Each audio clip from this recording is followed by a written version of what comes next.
Welcome to This Explainer. Okay, today we're looking at a name and a face that you almost certainly already know, Malala Yousafzai. But we aren't just going to sit here and recap the life of a global icon. Instead, we're going to use her extraordinary journey as a lens to understand a massive, ongoing global challenge. So let's dive right into this, because to truly grasp the sheer scale of the fight for global education, we really need to understand where it all started. You see, Malala has this core philosophy that pretty much frames her entire journey. She says, I tell my story not because it is unique, but because it is the story of many girls.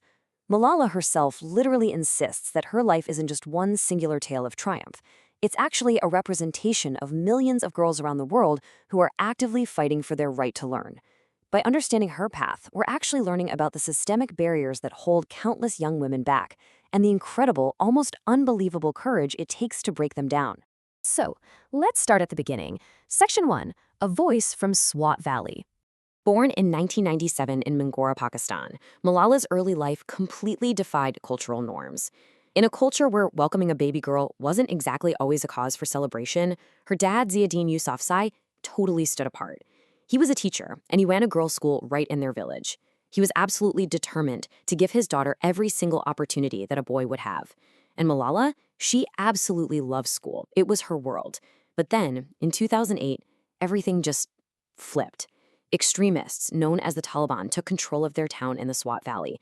They started enforcing these incredibly harsh punishments and just banned everyday things, like owning a television or playing music was suddenly forbidden. But most devastatingly for Malala, they declared that girls could no longer go to school.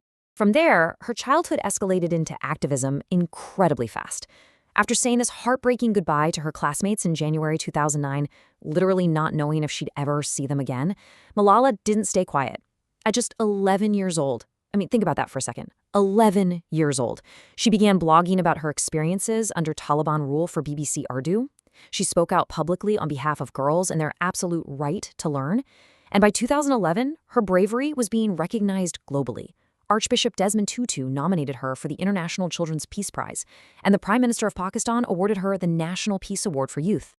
Actually, scratch that. She wasn't just a student anymore. She was a loud, undeniable voice for justice.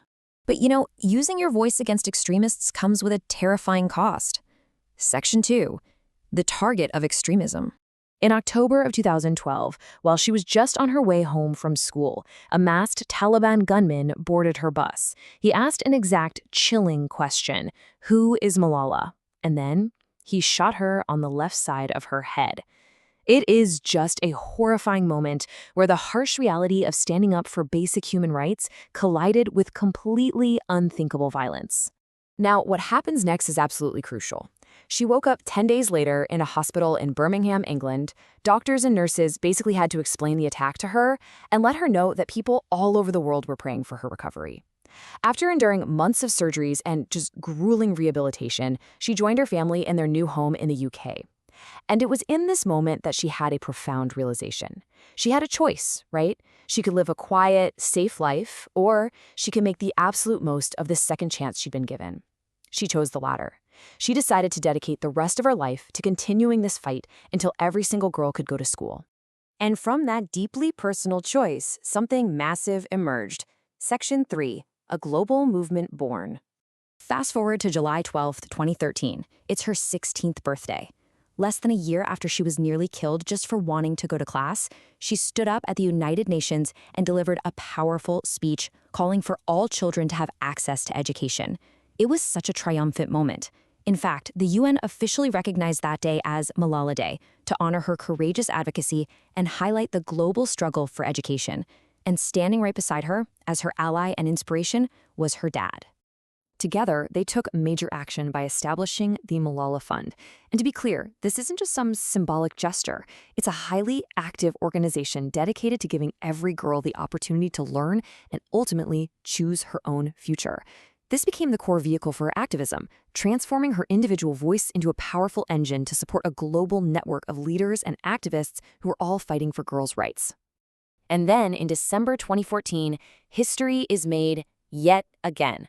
Malala receives the Nobel Peace Prize, becoming the youngest ever laureate.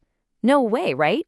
But here's the vital thing you've got to take away from this. Malala absolutely didn't view the Nobel Prize as a finish line. For her, it was really just the start of a completely new journey to leverage her global leadership platform for even greater impact. Over the years, she set to balance her own education with her global advocacy work. In 2017, she started studying philosophy, politics, and economics at the University of Oxford. She really treasured her time at Lady Margaret Hall, going to lectures, club meetings, spending those late nights writing papers and chatting with friends. And even though a global pandemic meant she had to finish her degree from her parents' house, she successfully graduated in 2020. Then in 2021, she married Oscar Malik, kicking off a whole new personal chapter.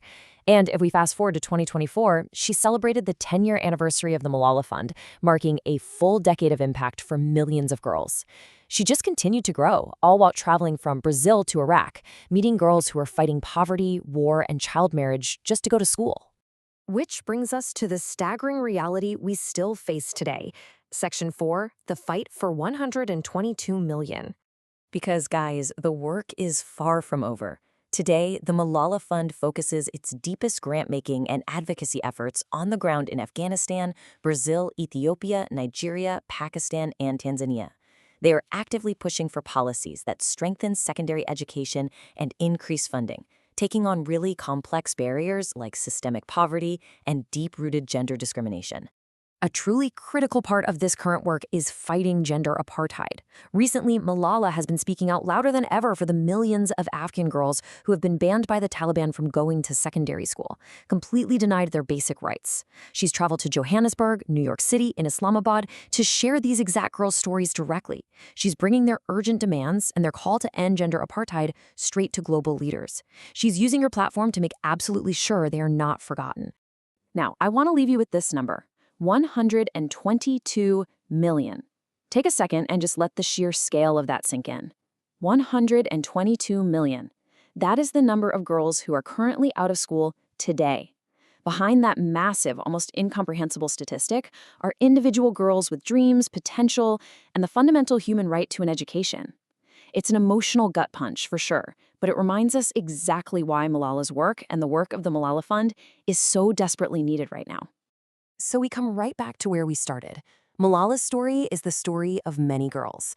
The Malala Fund is calling for investments to reach the most vulnerable girls on the planet who are being denied an education. The question left on the table for all of us is simple, but man, is it profound. Will you join her fight? How can we all help create a world where every single girl can learn and, most importantly, choose her own future? Think about that as you go about your day. Thanks for hanging out with me for this explainer, and as always, keep learning.